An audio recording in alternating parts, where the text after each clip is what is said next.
John is still trying to mend this relationship. And one day, it finally starts to feel like Tracy's on board, as John is at the hospital and he receives a call from Tracy.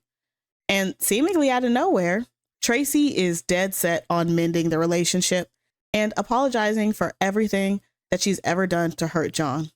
And she just wants to have a good, long talk with him at their apartment. So John's like, okay, I can't wait. This is exactly what I've always wanted. I'll be right over. And he's so excited because he's like, finally, I'm going to get my wife back.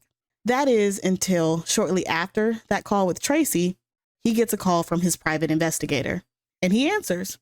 And John proceeds to tell the private investigator that Tracy just called him and that she wanted to work things out. And as he's telling the private investigator this, the private investigator cuts him off and tells him, do not for any reason go home. And the PI proceeds to tell him that your apartment is on the east side of Chicago and I'm tailing Tracy and she's driving west right now. So if she told you to come to the apartment, she's not going to be there when you get home.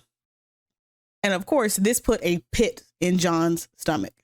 And it didn't help by the fact that shortly after this call with the PI, Tracy calls John again and tells him that she's at the apartment waiting for him, despite the fact that the private investigator is still tailing her on the roads heading west away from the apartment.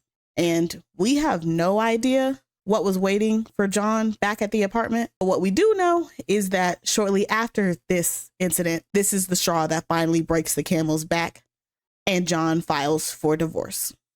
And the divorce would be finalized in 1996.